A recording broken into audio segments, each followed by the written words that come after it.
It is Jordan King who continues to taunt us by being there or thereabouts in qualifying and there or thereabouts in races. He's had 3 second places but not yet a victory. But look at this, 4 leading cars you've seen on the front of the grid, and 3 of them are operated by Trevor Carlin's eponymous team. 5th for Muka Motorsport is Felix Rosenqvist, the winner of the Pau Grand Prix, comes next. And then 6th is where you find Esteban Ocon, who didn't really shine in the first race of the day. And in fairness, Dave Richardson, nor as an entity did Prema Power Team. Exactly the point I was going to make to you, and that is the fact that Ocon didn't shine, but moreover, it's Prema Power Team that are perhaps not shining, as we look then at Esteban Ocon. And, you know, I posed this point earlier to you, and whether it is that the other teams, because it is now the end of the season, have just turned the wick up a little bit and have thought, well, it doesn't really matter now, you know, we can do this, because they have been their performance has been so strong. It seems very, very odd, doesn't it, as we look at Antonio Fuoco going from P7 for them to be further down the order than would be expected. And talking of further down the order than would be expected, Verstappen P9. Indeed so, with work to do. But the great thing here is that we know he's a racer, so he will be able to do that, or do some of the work. You've just seen Antonio Fuoco, who starts 7th. 8th, a really good effort this. Tatiana Calderon, back in the Joe Zeller Racing colours. Joe Zeller has operated the car all season for her, but out of the Muka Motorsport stable. But Tatiana Calderon, who really has improved as a driver over the course of the season. She's had some good results, as we saw earlier on in the year at Spa. 5th place, and a good qualifying effort as well. Yes, absolutely. And I thought actually in race 1 was reasonable. Yeah. So fair play to Tatiana Calderon then. As we look at the Van Amersfoort car then, that now sports the Red Bull colours of Max Verstappen, who is heading to STR for Formula 1 next season. Now, from P9, we are going to see, as you quite rightly say, something that we know already. And that is the fact that he is a racer and is going to be trying to go forward from there, isn't he? And overtaking, you know, is an art, because there is this constant banner that follows him. It was, in fact, a banner that used to follow his dad, Jos Verstappen's career, and regularly you'll see it supporting him with overtaking is an art as the legend, and much of the overtaking will have to be done over the first few corners. Sean Galal starts 10th on the grid, just seen him, and 11th is where you find the Israeli driver Roy Nissany. Ultra-competitive championship this year, and a real spread of teams and of nationalities. Roy Nissany for Muka Motorsport, again another of those cars up near the front of the grid, going strongly. Roy Nissany, one to watch potentially to see what further progress can be made. And then you've got Gustavo Menezes, who will complete the top 12 on the grid for this race. Roy Nissany's had a bit of an up and down sort of a season, but Gustavo Menezes, likewise, in fairness, had his good runs at Spa particularly, and that's the sort of Menezes circuit where you've got to be brave. But here he comes back to somewhere he raced at the start of the year, and the confident American for Van Amersfoort, same team that runs Max Verstappen, different livery granted, but the same squad, and also Jules Kowiak further back on the grid. Then you come to Dennis van der Laar for Prema Power Team. He's been a bit anonymous on the whole this year. He's never really been able to raise himself regularly out of midfield, has he? He's never had the pace of a Fuoco, or certainly not an Ocon. He's not been at the back of the grid, but he's really struggled in the midfield. It has. It's been mid-order, hasn't it? Then we look next in the order is Ed Jones. Yeah, the Emirati's had a mixed sort of a season. Had his back injury at Pau, missed a few races, came back to win races in the British F3 series at Spa against limited opposition, I'll grant you. But on the back of that, I think has sort of proved to himself that he has got the speed, and he has looked better in the second half of the year. Then had another off in qualifying at Imola. Felix Morales, really disappointing season, because much more was expected out of Felix after his successes in the British Championship in years past. Westec, the Gavin Wills operated squad, new to this championship this year, but all the ingredients should be there. An experienced Formula 3 team coming out of the European Formula 3 Open Championship, and with Mercedes power units, but it's just not hooked up properly. And Felix Morales set to go back to racing single-seaters in the States next year. So the cars will be off shortly then on their lap heading towards the green. Have you been doing the number crunching? Because, of course, it's P2 in the championship that is the race is for, and it can still go in a number of directions. What can you deduce from the calculations that you have made, Mr. Addison? A lot of it hinges on where Max Verstappen finishes, of course. But really, he needs to win and Blomqvist be out of the top 3 to wrap second place up in this race. But we will see how things fare, because knowing Verstappen, I reckon it could change lap after lap as he picks off another car. The other key point to this is where Blomqvist is going to be off the line. If he makes a real peach of a start and leads the race, then it does certainly give him the advantage back once again. My quick prediction would be it'll be decided in tomorrow's final round of the championship. Okay.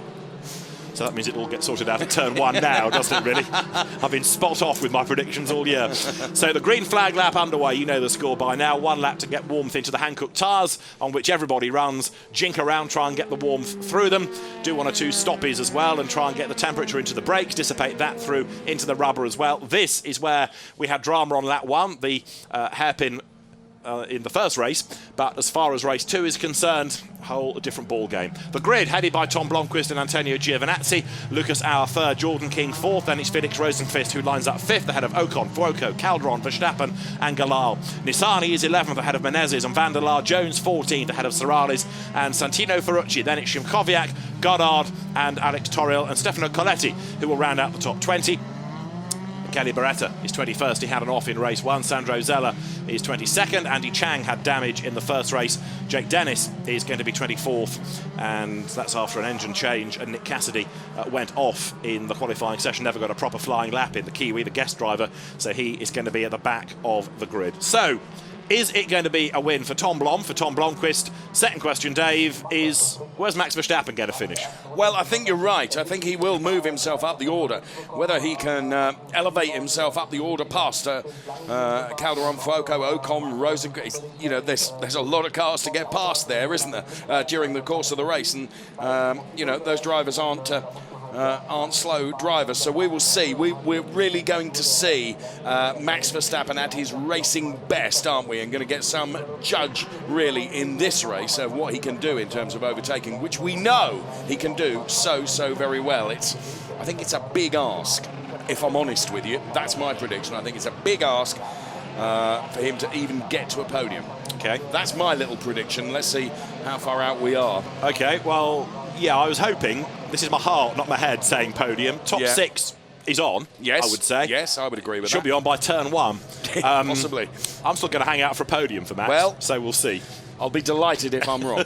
Delighted if I'm wrong. I think it's a big ask. We'll see. As you make the point, he is a proper racer. But that's not to say that the championship revolves all around him. Remember, Esteban Ocon has already been crowned champion, and there are others.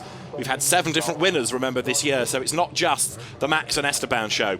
We are ready for the penultimate round, round 32 of the FIA Formula 3 European Championship. At the rear of the grid, Marshall strides across with the green flag. The lights go red, 5 are on, and when all 5 go out, we are racing now. And a good start is made by Auer, and a good start is made by Verstappen as well, who gets in traffic. Down to turn 1 they go. Blomqvist will lead, but Lucas Auer right round the outside to go second. Then Verstappen has been hung out to dry as well there. I think he's trying to go around the outside of Fuoco. It's not worked for him necessarily as they dive up towards turn 2 for the first time. Blomqvist it is who leads the way, and he's got to try to make progress here. And Verstappen right round the outside there, almost banging wheels. He's gained a place, and that was Verstappen at his bravest. Well, no surprise there, because we were expecting him to move forward, but he's got a lot of work to do, that's for sure. Tom Blomqvist leads as they head now around the Parabolica. Up to the hairpin, and this is where there could be another sort out, because you've got Auer defending from Giovinazzi. And where does Verstappen go? He goes to the outside line, and that was Fuoco being tagged into a spin, and Verstappen escapes it all. The Prema Power Team car finds a gap in the traffic at the rear of the field and blasts back into the race. But Antonio Fuoco's day didn't start well. It's not got any better for him either as they dive into the Mercedes Tribune for the first time. 7th by the look of it runs Verstappen. I said turn 1 and top 6, so it's not quite as good as anticipating, but there are still 21.5 laps in which to go. But Blomqvist now, having one of his good showings, turns his way into the stadium to the end of lap number 1. Dennis Van der Laar there trying to fend off the Westek car of Serrales as they work their way up to the end of lap number 1, and this has a rather more racy feel to it than the opener did. Yes, you're absolutely right. It certainly does, as cars are jostling. This, of course, the opening lap where they're still relatively all bunched together. The one that is getting away, though, is Tom Blomqvist. And into the pit lane comes one of the Jagonia IAM cars straight away, and that is going to be Sean Galisle, isn't it, who makes his way down the pit lane. He's got nose damage. Look at it, you can see it's dropped on the front right side. I just wonder whether he might even have tweaked the right front suspension as well there. Just have a look at the wheel. It's just slightly out of what I would have thought was kilter. But certainly it's going to be a repair job to the nose cone. And how did he sustain all of that? Was that in the skirmish? Yes, he did Fuoco, didn't he? He went into the back of him and turned him round. So Sean Galisle is responsible for that. Bang. Round goes Fuoco, and Sean Galisle gets away with it, and I wonder whether there's going to be a bit of finger wagging from the race officials about that. Well, under investigation for a jump start comes Ed Jones, but certainly nothing mentioned about that yet. Of course, I'll keep my eyes on that for you. And Fuoco's back end so close to Max Verstappen. Here they come then, Verstappen looking for a way through. Verstappen is losing out because round the outside of him has gone Tatiana Calderon, who's trying to find a way past Rosenqvist. He's gone backwards. Max Verstappen has been overtaken by Tatiana Calderon. Here, he is going to have to try and assert himself, but Calderon has the advantage and had better drive out of the corner. Blomqvist, in the meantime, leads the way as they work their way now through the Mercedes Tribune into the stadium for lap number 2, but Verstappen is not really carving his way through as we wanted. Well, Edward Jones, who's down there P12 at the moment, Ed Jones is going to have to take a drive-through penalty. He's been deemed to have jumped the start, so we told you that was being investigated. Well, he gets a drive-through penalty, has to take it within 3 laps of being advised of that penalty. Tom Blomqvist leads by 9/10 of a second over Lucas Auer. So the race leaders go through. Blomqvist, Auer, Giovinazzi, the top 3. Jordan King is 4th. Ocon is 5th. Rosenqvist is 6th. 7th is Calderon. 8th is Verstappen. 9th is Nissany, and 10th is Gustavo Menezes. Nick Cassidy is just heading down the pit lane after a rather torrid first couple of laps for the T-Sport team. Challenge being made there by the recovering Fuoco to try and get himself past Sandro Zeller, and he has done so. So Fuoco goes 21st. Cassidy? Yeah. Not looking good, is it, this? That has the makings of a long stop, as Tom Blomqvist now does over Auer really what Verstappen did in the first race. In other words, build the advantage quite early on. Coming into the Mercedes Tribune. Battles on for 4th. Jordan King versus Esteban Ocon, who's going to have a look on the inside line. Is he committing? He is.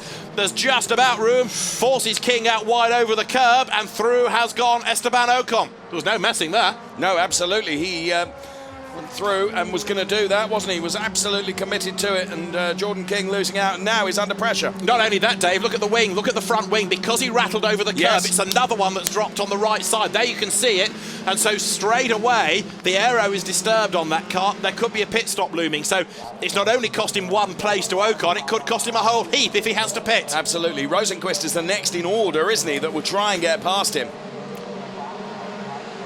And now, black and white flag failing to manage track limits. That goes to car number 27, the man that we were talking about, Felix Rosenqvist. Who is under attack as well then, because now Tatiana Calderon, being really feisty in this race, is right there as well, as we've got Ed Jones just coming down the pit lane to serve his drive-through penalty. So thus far, this race has had everything that race 1 didn't. We've had lots of penalties, there's been drama, lots of overtaking, and a real sense of urgency that the first race didn't have. You're right. The only similarity between race 1 is the front runner putting out a huge margin over P2. Tom Blomqvist, 1.5 seconds over Lucas Auer. We get a replay of the start here, and the jump start we'll see. Bear in mind, if things stay as they are, Blomqvist goes ahead of Verstappen in the championship up into 2nd place. Won't seal it, but he'll be ahead. It'll be running till tomorrow, won't it? Absolutely right, which is kind of what we want. But Verstappen, perversely, is looking a bit ordinary at the moment because he's struggling to make up any ground. I know that it's hard to overtake in Formula 3, and he tried to do some of it early in the race, but it's not happening for him. And if anything, he's losing out because Calderon is ahead and gone now. So Verstappen having a rather atypical race here. You see the start replays as the field turned its way out of turn 1. Another look as the lights go out. Blomqvist on the outside, the racing line, the pole line, grabs the advantage. Lucas Auer looks straight around the outside of Giovinazzi, and Rosenqvist tried to go around the outside of Jordan King, which he succeeded in doing, oh, but briefly now. Verstappen, I think, may be listening to us because he's just done the absolute best in the middle sector. So digit extracted now from the Dutchman as the leaders come over the line. The gap is 1.6 seconds. Another extension of the gap by Blomqvist. Replay here, wait for the contact. Wallop. That's Fuoco being tagged by Sean Galisle. And Fuoco's progress, 19th position, but should have been a whole lot better. Have another look at it. Galisle to the inside line. Was never on that, was it? No, it wasn't. And is anything coming of that for the moment? No. Other cars that are being warned for track limits, though, are Spike Goddard in car number 11. And big damage there. That's Michele Beretta with a smashed rear wing. We've not seen how it's been damaged, but Beretta is going to have to pit or possibly even retire as a legacy of that. It'll be very quick in a straight line, but it won't go around corners. No. Another one being warned for track limits then is George Simkowiak. Okay, as their Nissani goes through on the inside of Tatiana Calderon, so that is for 8th place. Verstappen is ahead of the pair of them now, and in fact Rosenqvist is falling, so Verstappen is into the top 6. There's been a real sort out while the replays have been shown, and here Nissani versus Calderon ahead of Menezes, 8th, 9th, 10th, but Roy Nissani ahead of Tatiana Calderon now. Max Verstappen is into the top 6. Right, he's got there at last. Trouble is, gaps have opened up a bit ahead of him. The next target is Jordan King. He'll easily get past King because he's hobbled with the damage. Absolutely, and he's being shown the black flag with orange because of that. Right. So meatball flag, yeah. Verstappen, as you say, been listening to us, and he has he's turned it up a bit now, hasn't he? Trouble is, whilst he's been in traffic, the gaps have opened further up the road. So once he's got past King, it's going to be hard to gain any further ground out of this. The lead gap, Blomqvist over Auer, is 1.7 seconds. Giovinazzi is 3rd. Ocon is 4th. This is Beretta with the rear wing damage, and the wing just about parts company. And that has to be a pit stop. Yes, it does. Well, we're getting more warnings for track limits, more warnings in this race so far than we had in the entire race previous. And next on the warning list is Stefano Caletti. Okay, and this is Michele Beretta. The wingless. Indeed, down the pit lane. Wingless and winless, I'm afraid, but it's been a really trying season for Beretta, who heads down the pit lane. And if they can get a new wing on that car, Beretta can reload and rejoin the race. Trouble is, it's going to be quite a lengthy pit stop. It may also have done some extra damage. It's not just the wing parting company, it's the bits you can't see necessarily. Yes. And it was a bit of help from Spike Goddard that got rid of the offending item, because he just tagged it with his own front nose cone, and that got rid of the aero aid. Yes. And then, of course, the bits of the wing flying down the track to everyone that was following. So hopefully the marshals can get those out of the way, as now you see Verstappen ahead of Jordan King. So we've had the change for 5th place. I'm surprised it is a meatball flag for Jordan King, because although it's not going to help him, and we have the safety car being deployed, we have the safety car possibly for bits on the track. Do you think that's for debris? Yeah. Yes. Because I can't think of a car that's stationary necessarily, but if those bits of debris are in the middle of the road, marshals can't easily sprint across and get them. So the safety car is deployed. There it is. I was just going to say about Jordan King, yeah, OK, the car is damaged. It's not going to fall off, that nose cone, and really it's up to him to try to manage that. I'm surprised that's a meatball flag. But well, he's in the pit lane. Makes sense, because under a safety car you're going to lose less time. You'll lose positions, but you can gain some of those back after the safety car has peeled back in. So safety car deployed, and 22 laps or 35 minutes is the score. And when you have a safety car, it could go to time, and there is the reason bits of Michele Beretta's rear wing are lying in the road, and the race director feels, given the distance that the marshals would have to run, it's not safe to have them try to get rid of that under a live race. Understandable. Well, now we can see in replay Max Verstappen then at his work. We missed some of these, didn't we, because of what we were seeing, the replays of the start. So Verstappen was harrying him, wasn't he? Yeah, I mean, Jordan King did everything he could. He defended the inside line, but that trajectory forced him wide. Verstappen up around the outside, coming out of the Mercedes tribune. Brave stuff, that round the outside, and good racing from King as well, no wheel banging. So I don't think I've ever seen quite so many nose cones having to be changed over the course of a race day in Formula 3, but that's another to add to the list of a couple that we've already had. Simkowiak, for example, in race 1, safety car on track.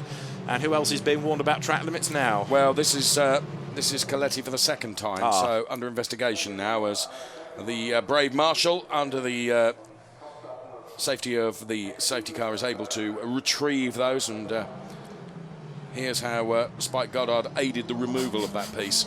Here's how Spike Goddard got rid of Tom Blomqvist's lead, you could argue, because thanks to that we've had the safety car and all the gaps have come down. But so is now Max Verstappen rubbing his hands with invisible soap, because there's going to be a huge opportunity now for him to perhaps reinforce what you said about podium potentially. Exactly right, because he's up to 5th.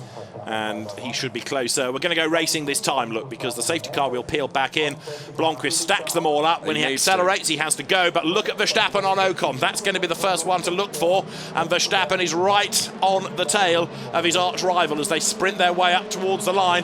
Verstappen has got to get past Ocon quick before the gaps open up. We go racing once again. Then at the end of lap 7, is he near enough to have a go at the French driver heading into turn 1? The answer is no, not quite, but a good run through the next sequence could tee him up for the hairpin. It could all kick off once again at the hairpin. That's what we're going to be watching for as they come through now on lap 7 of 22. Safety car back in. Safety car was deployed for debris.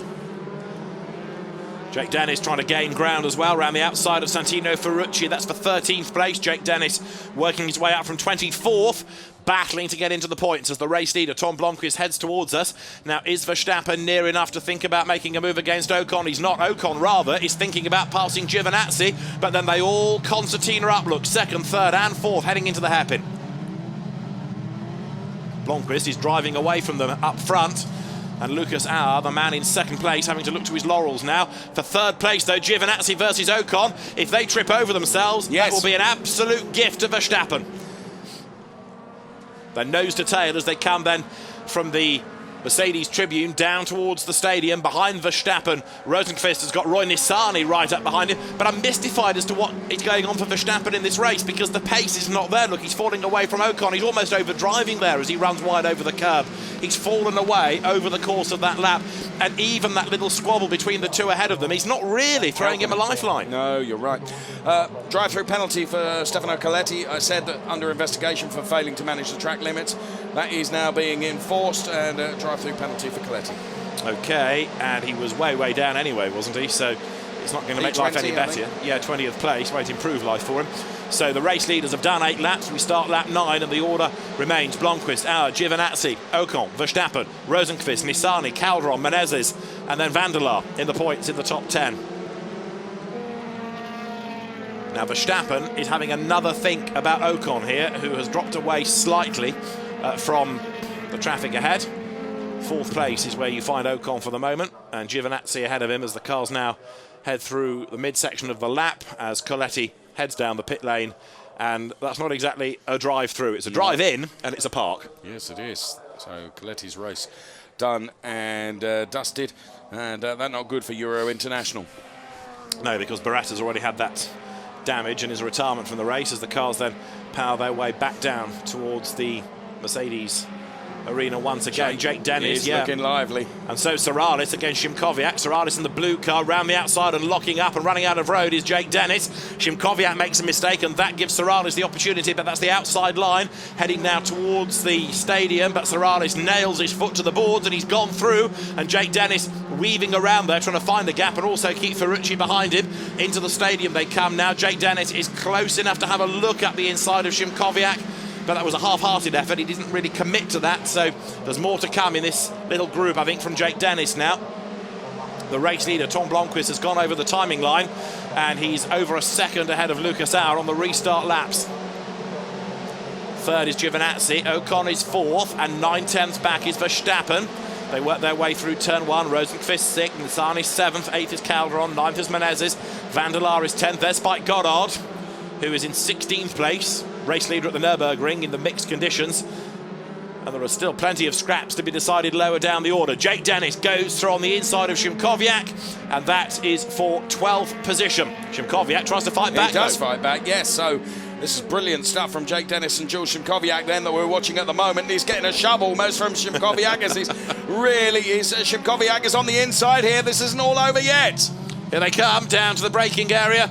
Jake Dennis on the inside line should be able to claim the line for the corner, but look who's behind them, because you've got storming up onto the back of them now, a hard-charging Antonio Fuoco, who's made some progress up as well. So there are lots of battles still to be decided here, but Jake Dennis, I think he's ahead now as they work their way back towards the Mercedes tribune, up the inside in the background. Oof, that was brave stuff.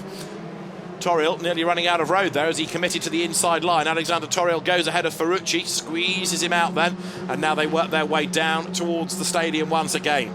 This is what we know Formula 3 can deliver around Hockenheim. Absolutely, yes. So some blistering stuff that we're watching at the moment. Great stuff indeed. So there's Alexander Torriel. And this much further down the order in terms of where the cars are on track, but it's absolutely fascinating as now Antonio Fuoco really turning the wick up on Ferrucci ahead.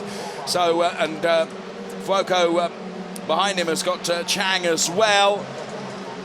So as the order comes up on the screen, at the bottom part of the screen for you, we're watching this action as the, Antonio Fuoco fan club there, who are ever present at every event. They're cheering their man on, who is down there at the moment, P16. Out of the points, work to do still. Lap number 11 out of 22. We work here at Hockenheim. This is the penultimate round, round 32 of the FIA Formula 3 European Championship. Tom Blomqvist leads the way, 1.6 seconds now ahead of Lucas Auer. Carlin 1-3 because Antonio Giovinazzi in the second of the Jagonia IAM cars there in third spot. Fourth is Ocon, and then Verstappen fifth, but he's struggling to really bring down the gap. He's a whole second off, isn't he? And you're right, it's a different car and different driver we're seeing at the moment. Fuoco then is looking so lively here, isn't he? Ferrucci ahead of him, round the outside goes Fuoco. What a move! Fantastic! If he can scrabble around the corner, he's going to do that. He cuts across, he takes the line. Brilliant stuff. Antonio Fuoco delivers in style. That was great racecraft. Wasn't it? Absolutely brilliant to watch. Santino Ferrucci then falls back, but Antonio Fuoco picks up a place. Gets himself into 15th, all that effort for 15th place. But now that he's released, there's further progress that can be made. Blomqvist, that time around, 1.8 seconds ahead of Lucas Auer. Why can't Tom Blomqvist do this more often? Yes, it is. It's that consistency, isn't it? Yeah. But Verstappen lost another 10th that lap. It's curious, this, isn't it? Yeah. I hesitate to say that he's a bit frustrated and therefore demotivated, because I've never seen a demotivated Verstappen in the championship yet. But clearly this is a harder battle than he was perhaps anticipating. From 9th on the grid, and the gap's opening further up the road, it's going to be a very big ask now for any further progress to be made. Blomqvist then, on lap 12, leads the way. He's pulling clear of Lucas Auer in third in the background. Giovinazzi, then Ocon, then Verstappen and Rosenqvist round out the top six as Tom Blomqvist works his way then now down through the Mercedes Tribune. Came out of the Formula Renault UK Championship to the German F3 Cup and then into the Formula 3 Euro Series, so he knows all about slicks and wing single-seater racing cars. He has these days a British passport, British nationality, British race licence, but the son of the Swedish former World Rally champion Stig Blomqvist. Spent some of his early days in New Zealand, so a real cosmopolitan background for Tom Blomqvist, but a very proud Brit. And look at this coming then out of the Mercedes Tribune, not quite three wide down towards the stadium, but you've got Ed Jones then getting himself up ahead of Jordan King, and King then fighting back, so King goes ahead of Jones now, and Ferrucci slotting in behind in the Fortec car, behind the two Carlin twins, the Volkswagen engine cars ahead of the Mercedes car at Fortec. Now Blomqvist through, 2.1 seconds to the good. It's his race to lose, isn't it now? It is rather, yes. So Tom Blom doing a great job, as you've called him, Tom Blomqvist now.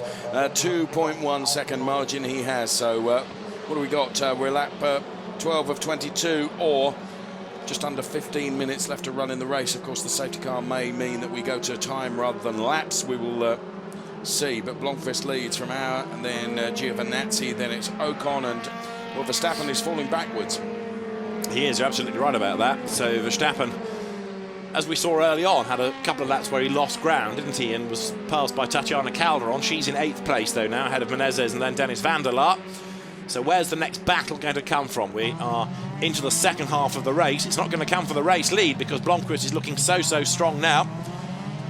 And a challenge made there on the inside by Sean Galisle against Sandro Zeller.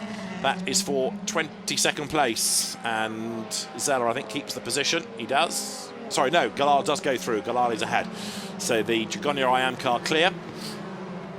Next target is Andy Chang, the young Macanese driver, managed by photo boss Pete Briggs. And as they work their way out of the Mercedes Tribune, the race leader is already coming out of the Sudkurve in the stadium. The grandstands have been getting busier and busier over the course of the day. They're going to be packed tomorrow for the final round of this. And for the DTM, Blomqvist leads by 2.7 seconds over Auer, Giovinazzi, Ocon, Verstappen, Rosenqvist, Nissany, Calderon, Menezes, Van der Laar. The order remaining the same. It's the gaps that are interesting. And for the moment, Verstappen 1.8 seconds behind Ocon. And at one point, after the restart, it was 0.9. Well, at this stage, you would say that the P2 in the championship is going to go to tomorrow, isn't it? Yeah. But the interesting thing will be with what margin. Yes. What's the points buffer going to be that Blomqvist has? If he wins, he will have 405. If Verstappen is fifth, he'll have 403. It's almost the first over the line, isn't it, between them? It's not going to be much more of a fight than that, I wouldn't have thought. So it's going to be very, very competitive between them. Jordan King's worth watching. He's doing personal best lap times now with his new front nose on the car, new front wing, so improving pace. And Beretta is back in the race as well with a new rear wing, and he's also doing better sector times. A challenge made by Galal up on the inside, goes through on the inside of Andy Chang, runs out wide, and Chang lines up to have a go heading into the Mercedes arena. They've just come out of the hairpin, where, of course, Galal tagged Ferrucci early on in the race, and, sorry, tagged Fuoco early on in the race, but he's been able to make that move stick against Chang, and also round the outside goes Zeller. So Andy Chang losing 2 places, really, in 2 corners.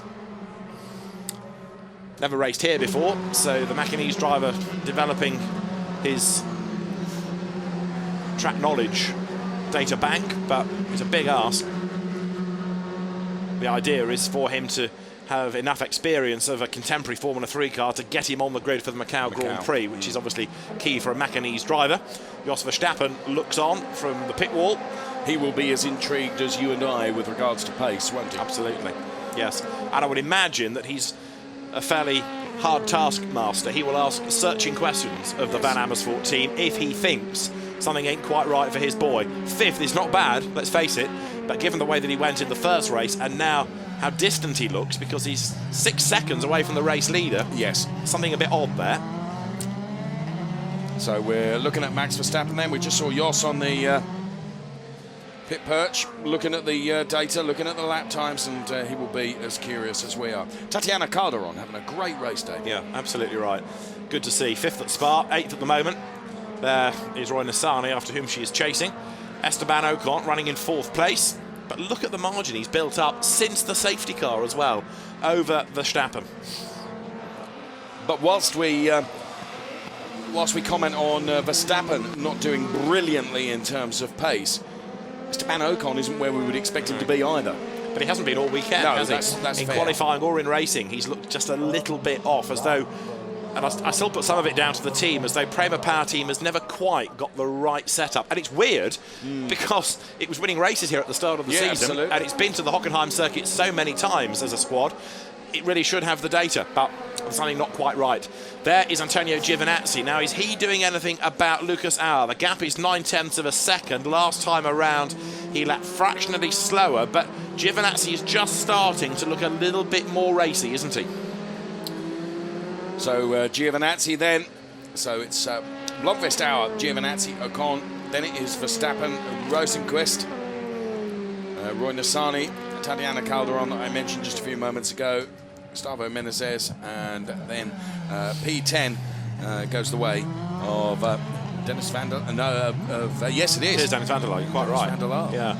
So in the points, he's been there before, but not very often, so it's good to see. Yeah, it is. Prema Power Team entry and all of that, as I just wonder whether 2nd, 3rd and 4th may not be bunching up a little bit now as they head towards us. There is Ocon. It certainly looks like it, doesn't it? We've had the change, have we not? As Auer dropped back behind Giovinazzi. You're right. It has, as Auer got a problem. We do have the Carlin 1-2. So Ocon is really encroaching now.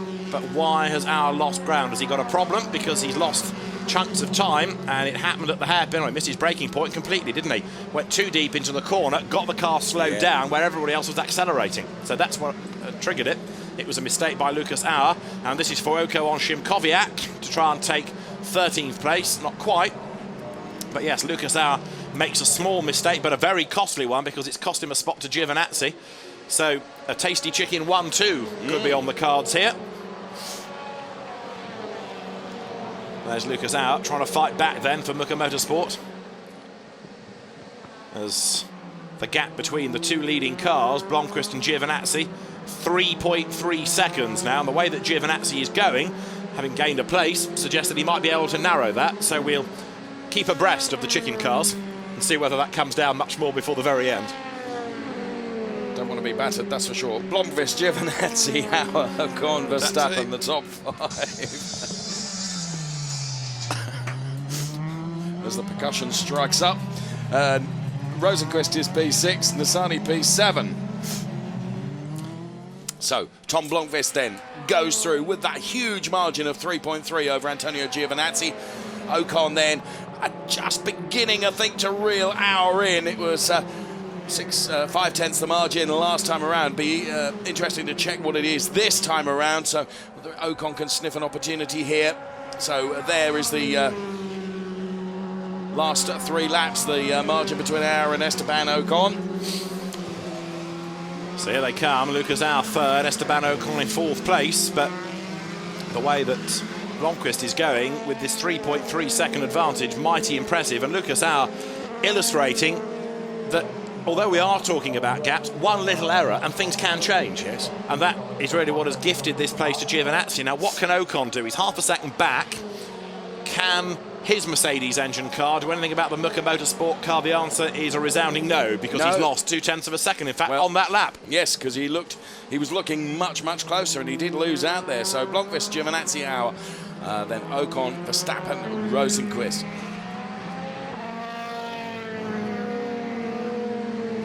There is Esteban Ocon, of course, has taken the championship around the Parabolica, heading up towards the hairpin, and that's where Lucas Auer made the mistake earlier that allowed Antonio Giovinazzi to get through, and well, I think Ocon would be gifted that opportunity again. Perhaps not a chance on this occasion. As it stays, Blomqvist, Giovinazzi, Auer, Ocon, Verstappen, the top 5. Here they come then into Mercedes Tribune once again. Esteban Ocon in 4th place, well clear of Verstappen. As you have a look at Tom Blomqvist here in the replay, this is a dominant race leader, and he's done everything right on both starts, the standing and the restart, because he's been able to get away. He's been able to get the heat back into the tyres and just build the advantage. When Tom is great, he's brilliant. Absolutely. But it's just it's consistency, isn't it? That we've just not quite seen enough of it, and that's a great shame. I mean, early in the season, he was probably the first casualty, I think I'm right in saying, of the 10-place grid drop for an engine change, and therefore he had that bad run, which did affect things a little bit. And while he was struggling from midfield or lower as a grid position, so the others were scoring points. And it's very difficult to claw back that sort of lost margin, as Max Verstappen has proved as well. We are on lap 19 here as the race leaders work their way towards the Parabolica, and 4 seconds it is now between the two KFC liveried and sponsored cars of Blomqvist and Giovinazzi. This would be the 4th 1-2 finish of the year for the KFC cars. Effectively, therefore, you might call an 8th double podium. That's enough for a bargain bucket, I think, isn't it? I knew it was going to happen, and well, Spike Goddard has happened, I'm afraid. Not for the first time, sadly. And that he did all on his own, didn't he? Rattled it over the curb, and it broke adhesion. And that's waltzing Matilda for the Australian. Round it goes. He did his best to save it, didn't he? He parred the opposite lock on, unfortunately. And then some. Enough. Yes. Sean Galisle did well to avoid. Nearly chicken on the spike there. Just getting out of hand. The Australian rejoins back into the race. Place is lost as Tom Blomqvist is looking good for a race win. And this would be a 6th of the season, wouldn't it, for the Brit? Antonio Giovinazzi, double winner. Still chasing him in 2nd spot. And then Lucas Auer in 3rd. So Blomqvist up to the end of lap number 19. We've got 4.5 minutes on the clock. I think it's just about going to fit this in terms of laps relative to the time. But as they come now past the pits, is that gap down for 3rd place? It was 7/10. It is still 7/10. And on that lap, Ocon does lap quicker, but only by thousandths of a second. So Blomqvist, Giovinazzi, Auer, Ocon, Verstappen, Rosenqvist, Nissany, and Calderon is 8 with Menezes P9 and Van der Laar P10. And he's somebody that's perhaps thinking about a change of career path for next year. Dennis Van der Laar. GT racing has been suggested. Of course, his dad races in Carrera Cup Deutschland, so yes, there's already a link there. And it may not be a surprise if we saw Dennis switch to Carrera Cup Deutschland for next year with a view to then looking at a GT future. where do we think this man is going to go? We hope he's going to go to the top step of the podium in this race, because he deserves to, with jolly near a 4-second lead. But what is next for the career of Tom Blomqvist, David? In theory, I suppose it should be GP3 or GP2, but it's going to come down to budget, isn't it? And that's a problem. Could he look at GT racing as well? So many of the young guns go that way now in order to make a living. I don't think Tom wants to give up on single-seaters, but, you know, he's on the grid this year thanks in part to a massive financial input from the Galal family, as indeed is Giovinazzi. Yes. Now, OK, if that were to carry on as a complete entity into another category, there's a chance. But otherwise, it's very hard year on year on year, with the budgets being greater and greater for the next category up, to stay in the sport. Well, there's no question about where this man is going. Max Verstappen, of course, we're all aware of that.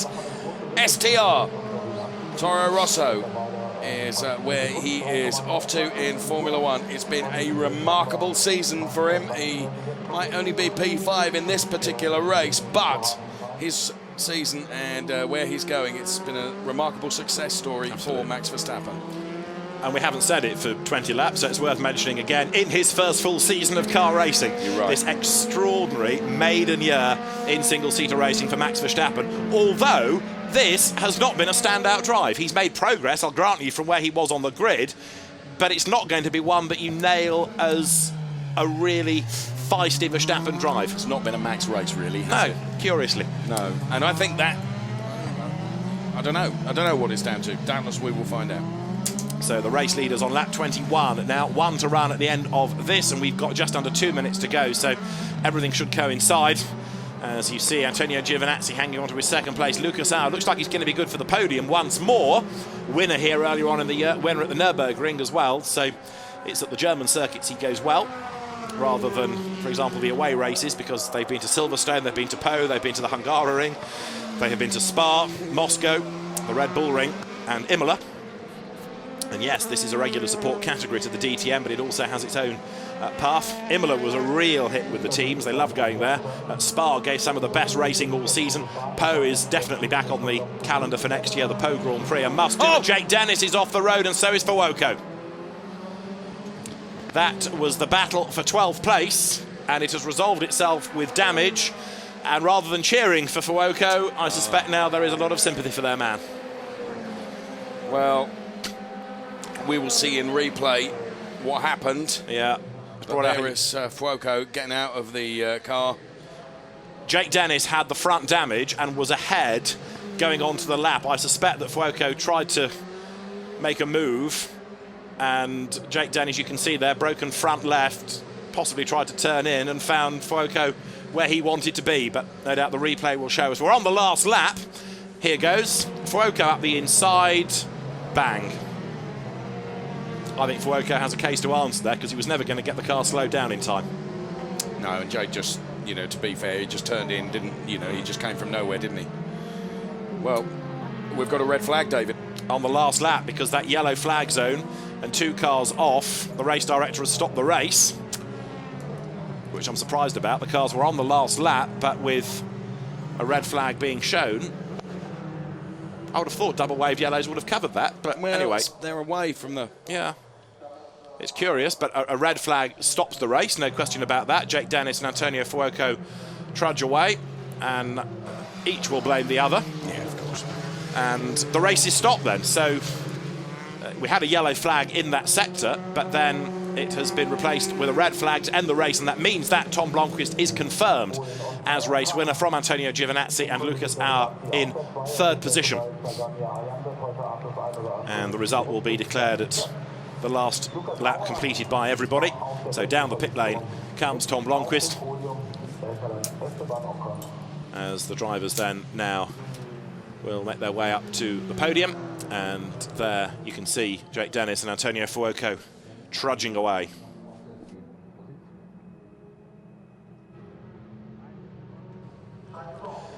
So the cars make their way to the scrutineering area, and Lucas Auer nearest to us for 3rd place. In the middle is the winner, Tom Blomqvist, and Antonio Giovinazzi then is furthest away from the camera. Drivers clamber out. So a safety car mid-race, a red flag to end it. Lucas Auer walks to the weight check, and he, Blomqvist and Giovinazzi will all make their way up to the podium very shortly.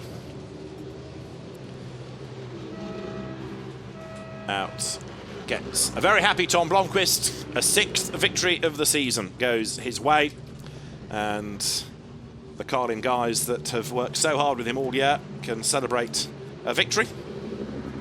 It has been, as we've been saying during the course of the race, a frustrating kind of season for Tom. Some days it's gone well, other days it's been a bit more frustrating, but that has been a good one for him, and much celebrating at Carlin. A good effort, a good drive by Tom Blomqvist then to score the race win, and very shortly he will make his way up to the podium. Esteban Ocon and Max Verstappen, neither of them looking elated with their success. 4th for Ocon, 5th for Verstappen, both kind of suggesting that they're a little bit frustrated that they didn't have more pace, but Verstappen at least has the good grace to go and congratulate Tom Blomqvist. And the drivers will head shortly up to the podium, and of course it's Verstappen versus Tom Blomqvist for 2nd in the title race, and going into tomorrow then it's 4:05 Blomqvist, plays 4:03 for Verstappen. So that is what we're going to be looking for tomorrow, as the drivers then now are ready to make their way out. Esteban Ocon is there because, of course, he's good for the rookie podium. I think, as well, Max Verstappen should be heading for that podium. But first, there's a word with Dad. And the championship officials, no doubt, will point him in the right direction in a moment. Bit of clearing up to be done, as there is Jake Dennis in the black T-shirt, the Racing Steps Foundation driver. Fuoco up the inside. Jake Dennis came across to take the line.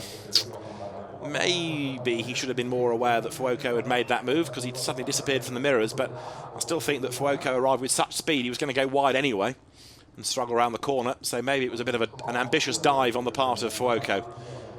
But his fans aren't pleased, because their man is out. In disbelief, they look at the contact, and of course they will blame Jake Dennis. And there, the taller frame of Jake discusses what Antonio did. Jake says, that was my corner. Antonio says, well, the gap was there on the inside. See whether the race officials want to investigate it any further.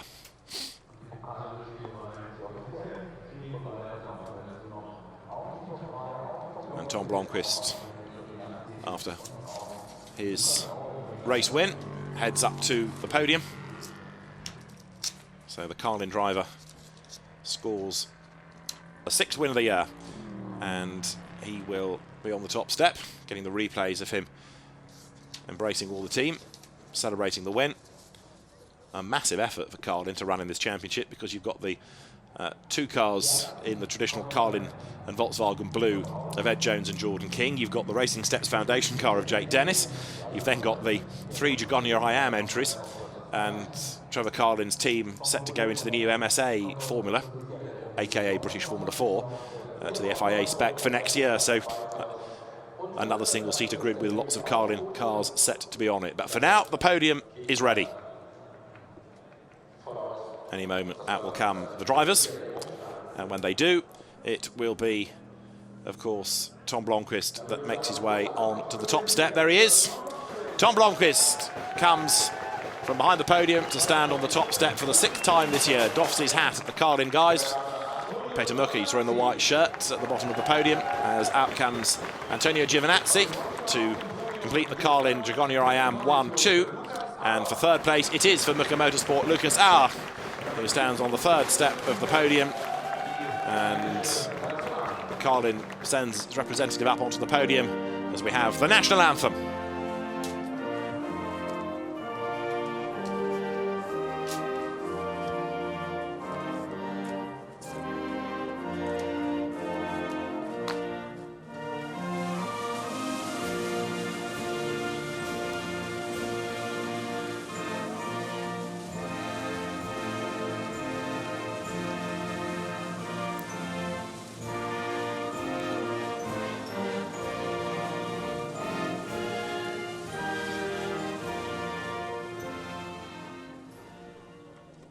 For Tom Blomqvist then, the British national anthem.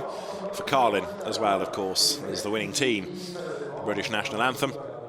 And Manfred Röckler, the head of sports for the ADAC's Württemberg branch, comes out with the winner's trophy for Tom Blomqvist, who poses for the photographs, lifts the trophy aloft and celebrates a win, his 6th of the year. And that's crucial in this battle that he's having with Max Verstappen for second place in the championship. Manfred Sandbichler, the European Director of Motorsport for Hankook, presents the winning team trophy. And then it will be trophies for second place, Antonio Giovinazzi. As I say, the 4th time that there has been a Giovanni IAM 1-2 this year, but a very frustrated Lucas Auer on the other side of the podium, knowing that second place could have been his, but for that mistake at the hairpin that forced him out wide. That cost him the chance of the position. Manfred Sandbichler returns to present the trophy to Lucas Auer, who can barely manage a smile. Very frustrated. Yet again, the Austrian driver denied to go any better. It's been a frustrating season all round for Muka Motorsport. Yes, Lucas Auer has had his 2 wins, but not only did he lose places, he was never able to really fight back against Giovinazzi. So, frustrating race for the Austrian driver.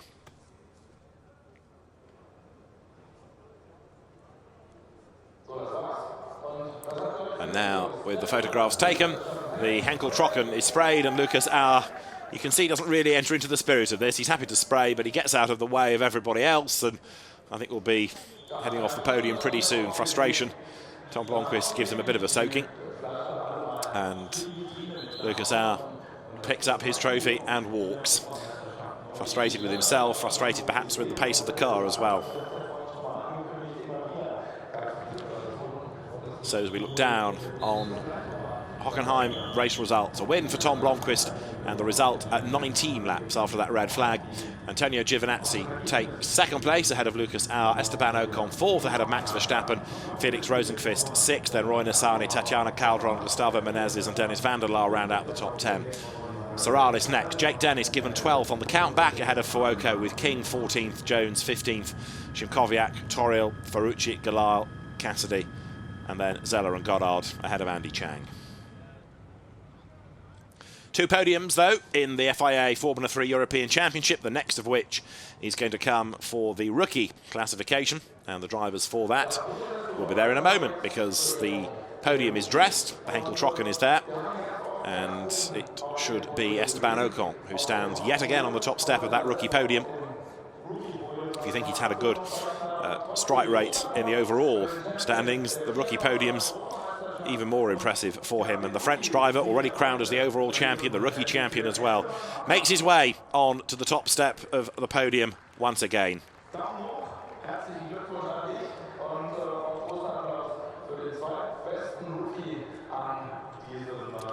Now he needs some company there. Out comes Max Verstappen as the second rookie, and with the Prema Power team and a Van Amersfoort racing driver already there, then the officials marshal the final driver out onto the podium, and Jules Szymkowiak makes his way up onto the podium.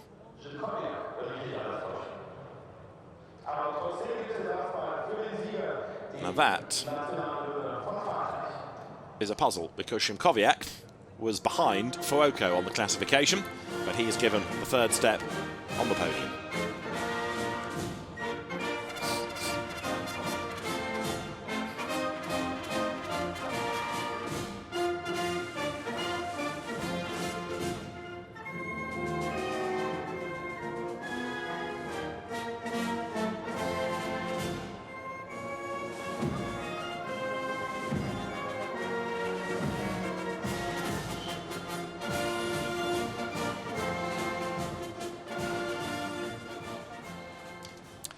So the rookie podium, the drivers there, Esteban Ocon, Max Verstappen and Jules Szymkowiak. I suspect there might be a bit of tweaking to be done post-race, post-podium, but for now, Esteban Ocon receives his trophy. So many weekends he's flown home with excess baggage, because the trophy haul has been a mighty impressive one, and it's another rookie trophy that will go on the mantelpiece. Max Verstappen receives his second place trophy. Congratulations from Manfred Sandbichler to the other drivers there as well. And then provisionally, Jules Szymkowiak will be the third of the rookies. If you take Fuoco out of the results, then yes, he is going to be the third rookie. But the classification for the moment has Jake Dennis and Antonio Fuoco still in it. In fact, Jake Dennis will be on the rookie podium as well. Not just Antonio Fuoco, he's a rookie. So we await confirmation of the results. The classification shown on the screen not necessarily reflected in what we have on the podium. But the Formula 3 Championships website will confirm all, and the final race of the season is still to come from Hockenheim tomorrow morning, and the real question is over who is going to be the series runner-up, Max Verstappen or Tom Blomqvist, question mark. So, Henkel-Trocken in hand, drivers leave the podium. It has been an amazing season in the FIA Formula 3 Championship, and there's only one more race to go. It's bright and early tomorrow morning from Hockenheim. Join us for that if you can. For now, for Dave Richardson and from me, David Addison, thanks for watching. We'll see you tomorrow. Bye-bye.